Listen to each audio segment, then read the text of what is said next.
Hello mga ka-DH! Welcome to my channel! This is Senyoritang DH! Yeah! Ayan, good morning po sa inyong lahat dyan. So, habang po tayo nagkakape, may konting kwentuhan lang po tayo. Ito po ang kape ko. Inom muna po ako ng kape. Kain muna po ako ng biskwit ko.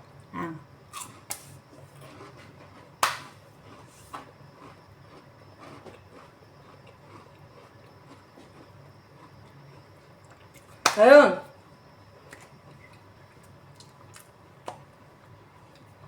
Kumusta po ang araw nyo? Kumusta po ang inyong holiday? Today's Tuesday po. Tuesday na po ngayon. So, medyo maaga po lumabas sila amo dahil may school sila. So, hindi ko nga natapos ang pag-wash ng car. Pero nakapagwalis na ako sa harapan. Ngayon, kakape po ako. So, kumusta po ang inyong holiday? Sa mga nag-holiday po ng Sunday. Pero, yung mga hindi nag-holiday, ibang holiday, sana nag-enjoy po kayo sa inyong holiday. That's yung pong pinakamasaya, 'di ba? Pagka Sunday, yung pagka-holiday natin, preparado na tayo. Masaya, 'di ba? Kasi parang you are free, 'di ba?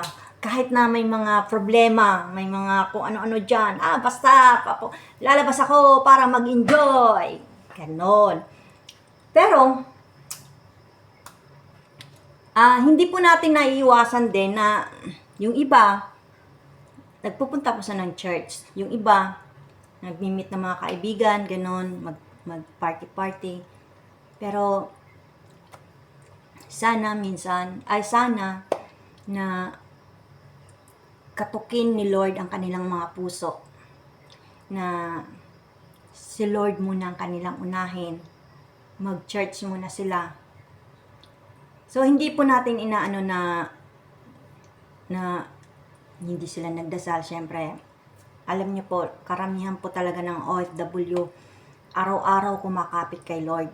Araw-araw na nalangin. Isa na po ako doon. So, yun lang naman po ang ating kinakapitan, di po ba? Ang Panginoong Hesus lang, ang ating Panginoon. So, yun. Pero po, alam niyo po, mas maganda po talaga na bago po ang lahat-lahat, lalo na pagka Sunday, kasi yun lang ang the best. Yun lang po ang mapufulfill mo yung yung buong araw mo. Parang, yes, at least nagawa ko na nag-enjoy ako sa pag-worship. Kasi po, parte po yan ng bilang isang Kristiyano, bilang sa nananampalataya na mag-worship.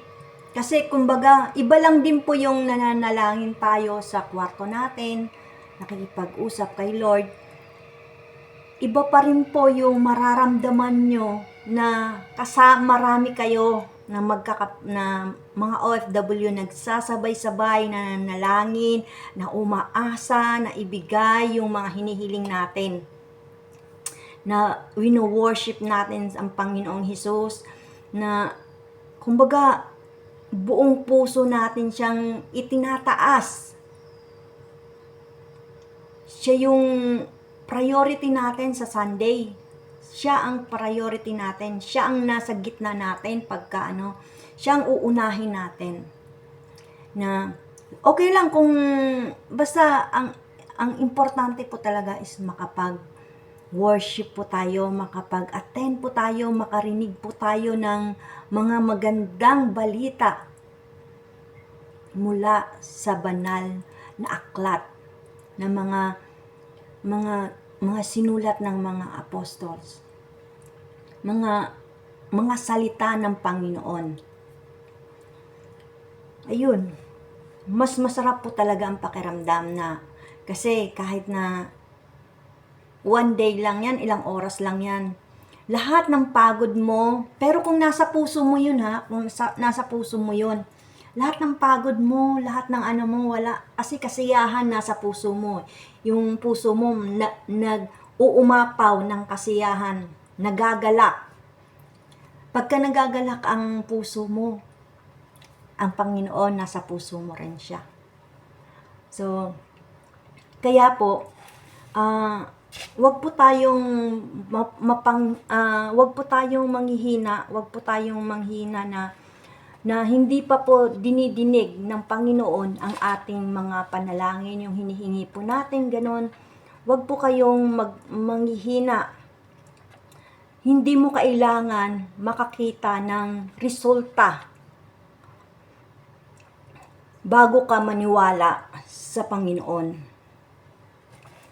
Kailangan mo lang maniwala at makikita mo ang gagawin ng Panginoon. Maniwala ka lang.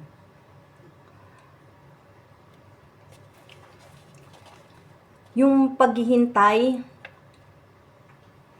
hindi lang ito basta maghihintay ka ng wala.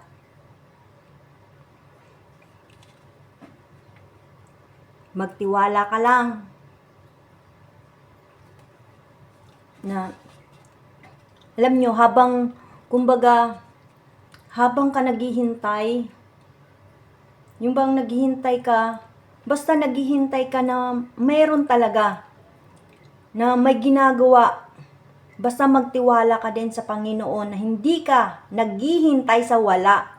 Hindi ka naghihintay sa wala lang.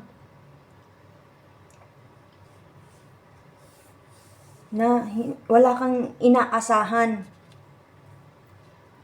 Mayroon kang dapat inaasahan sa Kanya. At pag hindi dumating ang inaasahan mo, huwag kang mapagod. Huwag kang mag-disappointed, huwag kang malumok, huwag kang manghina, huwag kang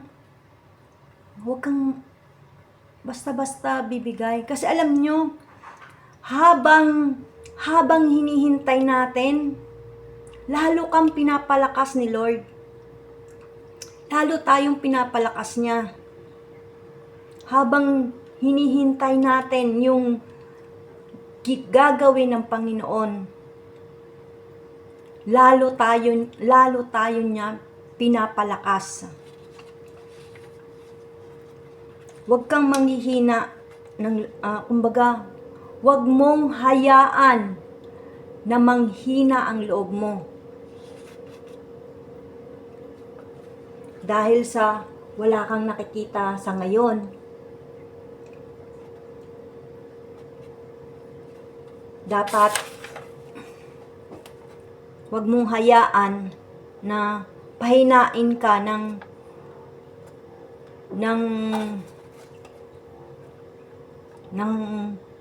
kaaway mo. Huwag mong hayaan na pahinain ka ng kaaway mo.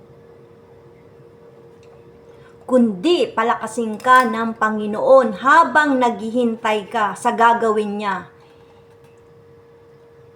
I'm sure hindi ka bibiguin. Tandaan mo yan, hindi ka hayaan ng Panginoon na maglukmok. Magmukmuk ka dyan na hindi ka niya hayaan. At kapag ikaw ni-renew ng Panginoon. Sabi nga sa Isaiah chapter 40 verse 31. Ngunit ang mga nagtitiwala sa Panginoon ay muling magkakaroon ng lakas. Lilipad silang gaya ng isang agila. Tumakbo man sila, hindi mapapagod. Lumakad man sila, hindi sila manghihina. Kasi binigyan na tayo ng nirenew na ni Lord ang ating lakas. Kahit anumang mga pagsubok, anumang bagyong dumating sa buhay mo, mga pagsubok, Kayang-kaya mo yan. Para kang agila na lilipad. Hahayaan mo lang yan. Ganun kadakila ang Panginoon. Kaya panghawakan po natin yung salita niya. Panghawakan po natin ang kanyang salita na yun po ang dapat na ilagay natin, itatak natin sa ating puso. Na hindi po tayo pababayaan ng Panginoon. Hindi po tayo pababayaan. Kumbaga, habang naghihintay po tayo, habang hinihintay po natin yung mga hinihiling natin na hindi pa dumarating, doon po, lalo po tayong pinapalakas niya. Kaya magtiwala lang po tayo sa ating Panginoon. Magtiwala po tayo sa Kanya. Yun lang po. Sa mga, wag po kayong yung nag-aano ng resulta agad, umaasa sa resulta. Be patient. Basta magtiwala lang kayo, mangyayari yon. God bless everyone. God bless po sa lahat ng mga kapwa ko mga OFW. Bye-bye for now. God bless.